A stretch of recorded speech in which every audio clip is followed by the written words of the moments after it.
नमस्कार, माझं नाव श्रीकृष्ण बोंद्रे, राहणार खातखेड, तालुका नांदुरा, जिल्हा बुलढाणा. मी अमृत पॅटर्न पद्धतीने हरभऱ्याची पेरणी केलेली आहे. पेरणी 18 इंचाने 2 तास व 3चा पट्टा सोडून परत 2 तास अशा पद्धतीने पेरणी केलेली आहे. माझी पेरणी दिनांक 5 नोव्हेंबर. आज दिनांक 21 डिसेंबर.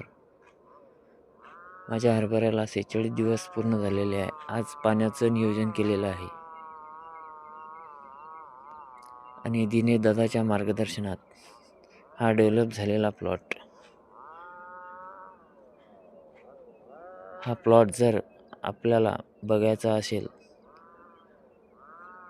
तर नांदुऱ्यापासून 3 किलोमीटर आमचं गाव आहे. माझा मोबाईल नंबर 9359 82 31 35. हा प्लॉट आपण अमृत पॅटर्नची जादू काय आहे हे जर बघायचं असेल तर प्लॉटवरती येऊन पाहण्यासारखा प्लॉट आहे. धन्यवाद.